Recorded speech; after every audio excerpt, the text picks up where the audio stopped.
அவனை இப்போ 2 மணி நேரத்துலேயே நான் வந்து அடித்து கொலை பண்ணிடுவேன். உங்கள் குடும்பத்தை வந்து நாங்கள் வந்து நடுத்தருவில் நிற்க வச்சுருவோம், திரும்பி இந்த பக்கம் வந்து பேசக்கூடாது அந்த மாதிரிலாம் சொன்னாங்க. எங்களுக்கு வேறு வழி தெரியல.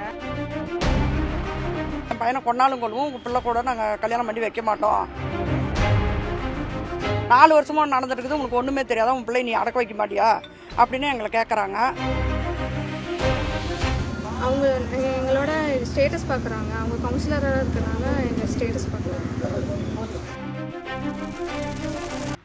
என் பேர் சௌந்தர்யா. நான் 19வது டிவிஷன் திமுக கவுன்சிலரோட தேன்மொழியோட அவங்க பையன் மணிகண்டன் 4 வருஷமாக நான் லவ் பண்ணிகிட்ருக்கேன்.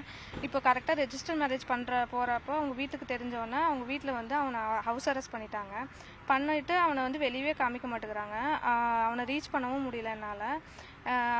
15 நாள் ஆயிடுச்சு. எங்கள் வீட்லேயும் போய் பேசினாலும் அவனை வந்து நாங்கள் வெளியூர் அனுப்பி விட்டோம், அவன் வந்து விருப்பம் இல்லைன்னு சொல்கிறான், அவன் இங்கே இல்லவே இல்லை அப்படின்னு சொல்லி அந்த மாதிரியே தட்டி கழிக்கிறாங்க. நான் வாழ்தான் அவங்க கூட தான் வாழ்வேன். எனக்கு என்ன பண்ணுறதுனே தெரியல. இதுக்கான ஒரு தீர்வு, அவனை கல்யாணம் பண்ணுறது தான் என்னால். எப்படியாவது அவனை என்னை கூட சேர்த்து வைக்கணும். எவ்வளோ நாளாமல் உங்களுக்கு பழக்கம்? எப்போ அந்த தகவல் உங்களுக்கு தெரிஞ்சிச்சு? 4 வருஷமாக பழக்கம். இப்போது கரெக்டாக நவம்பர் 3ஆம் தேதி கல்யாணம் பண்ணுறப்போ அவங்க வீட்டுக்கு தெரிஞ்சிருச்சு. தெரிஞ்சதுலேருந்தே அவனை வந்து வெளியே விடுறதில்ல. ஃபோனும் சுவிட்ச் ஆஃப்னு ஆயிடுச்சு. அவங்க வீட்டில் உங்கள் வீடு அந்த பையன் வீட்டில் எதாவது மிரட்டினாங்களா அவங்கள?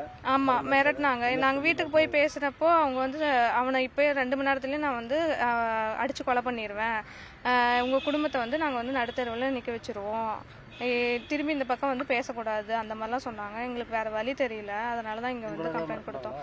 எங்கேயும் மிரட்டினாங்க. இங்கே வந்தினாலுமே நீ வந்து உங்களை ஒரு வழியாக்கிடுவேன் அப்படின்னு தான் சொல்லி மிரட்டினாங்க. சார், என் பேர் மாலா, சௌந்தர்யாவோட அம்மா. இப்போ எங்கள் பொண்ணு வந்து கவுன்சிலர், திமுக கவுன்சிலர் தேன்மொழியோட பையனை மணிகண்டனை 4 வருஷமாக லவ் பண்ணியிருக்குது. அதை தெரிஞ்சு அவங்க வீட்டில் வந்து அவனை கண்டிஷன் பண்ணி ரிஜிஸ்டர் மேரேஜ் பண்ணுற அளவுக்கு இவங்க போயிருக்காங்க. தெரிஞ்சு அவனை வந்து வெளியே விடாமல் வச்சுட்டாங்க. நாங்கள் போய் கேட்டோம், பொண்ணு வந்து இப்படி அவனை தான் கல்யாணம் பண்ணுவோம், வேறு யாரையும் பண்ண மாட்டோம் அப்படின்னு சொல்லி அழுகுதுண்ணா, நீங்கள் எப்படியோ ஒன்று பண்ணி வைங்கன்னு கவுன்சிலர் மேடத்துக்கிட்ட போய் கேட்டோம். அவங்க வந்து இல்லை, அதெல்லாம் என் பையனை கொண்டாலும் கொள்வோம், உங்கள் பிள்ளை கூட நாங்கள் கல்யாணம் பண்ணி வைக்க மாட்டோம், இப்போ நீ உன் பிள்ளைக்கு நீ வேறு கல்யாணம் பண்ணிக்குமா அப்படி இப்படின்னு எங்களை சொல்லி மிரட்டி அனுப்பிவிட்டாங்க. 4 வருஷமாக நடந்துருக்குது, உங்களுக்கு ஒன்றுமே தெரியாதா, உன் பிள்ளை நீ அடக்க வைக்க மாட்டியா அப்படின்னு எங்களை கேட்குறாங்க. 2வது பொண்ணு விட்டு வந்து நாங்கள் பேசுகிறேன், ஏமா இப்படிலாம் சொல்கிறாங்க, வேணாம் நீ விட்டுருந்ததுக்கு நான் அவன் இல்லாமல் நான் இருக்க மாட்டேன், அவன் தான் எனக்கு வாழ்க்கையே, அவனை கல்யாணம் பண்ணலன்னா நான் செத்துருவேன் அப்படின்னு எங்கள் பொண்ணு சொல்லுதுங்க சார். அந்த பையனை எப்போ நீங்கள் பார்த்தீங்க? இந்த விஷயம் உங்களுக்கு எப்போ தெரியும்? எனக்கு வந்து 13 நாளைக்கு முன்னாடி தெரியும் சார். 12-13 நாள் இருக்கும். அப்போ அதை தெரிஞ்சு ஒரு 2-3 நாள் கழிச்சு தான் நாங்கள் அவங்க வீட்டில் போய் பேசுனதுக்கு அவங்க வீட்டில் வந்து தேன்மொழி கவுன்சிலர் மேடம் வந்து அவங்க வந்து இப்படி சொல்கிறாங்க. ரிஜிஸ்டர் மேரேஜுக்கு அவங்க என்னென்ன ஏற்பாடு பண்ணாங்க? என்னென்ன ஏற்பாடுன்னு அந்த அவங்க 2 பேரும் வந்து அவன் வந்து ஆதார் கார்டெலாம் பொண்ணுக்கிட்ட அனுப்பிவிட்ருக்கான்.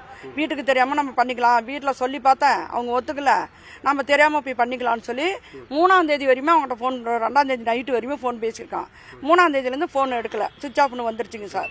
அது அந்த ஃபோன் அந்த பொண்ணு பண்ணி பார்த்துட்டு தான் அப்புறம் எங்களுக்கு தெரியப்படுத்தி அப்புறம் நான் அந்த பிள்ளை பிடிச்சி அடித்து இதெல்லாம் உங்களுக்கு தேவையா அப்படி இப்படின்னு கேட்குறப்ப அப்புறம் அந்த பிள்ளை அழுந்துக்கிட்டு நான் அவனை நான் கல்யாணம் பண்ணிக்குவேன், இல்லைன்னா நான் செத்துருவேன் அப்படின்னு சொல்லி அழுவோம்னா அவங்க வீட்டில் போய் நாங்கள் பேசுனதுக்கு அவங்க வந்து கல்யாணம்லாம் பண்ணி கொடுக்க மாட்டோம், உங்கள் பிள்ளை நீங்கள் கூப்பிட்டுக்குங்க வச்சுக்கோங்க, அவனை அப்படியே நான் அவனை கல்யாணம் பண்ணி கொடுக்கும்போது தான் அவனை வந்து விஷம் வச்சு கொண்டு வருவேன் அப்படின்னா அவங்க அப்பாவும் அவங்க அம்மா அவங்க சித்தப்பா 3 பேரும் மிரட்டுறாங்க. எதுக்கு நியாயம் கிடைக்கணும், என் பிள்ளைக்கு வாழ்க்கை வேணும், என் பிள்ளைக்கு நல்ல வாழ்க்கை கொடுக்கணும். தமிழக அரசு வந்து எங்கள் பிள்ளைக்கு நடவடிக்கை எடுத்து நல்ல மாதிரி வாழ்க்கை கொடுக்கணும். ட்ரெண்டை ஃப்ரெண்ட் ஆக்கிக்கோங்க. தந்தி டிவியின் சப்ஸ்கிரைபர்ஸ் அண்ட் ஃபாலோவர்ஸ் குடும்பத்தில் நீங்களும் இணையுங்க.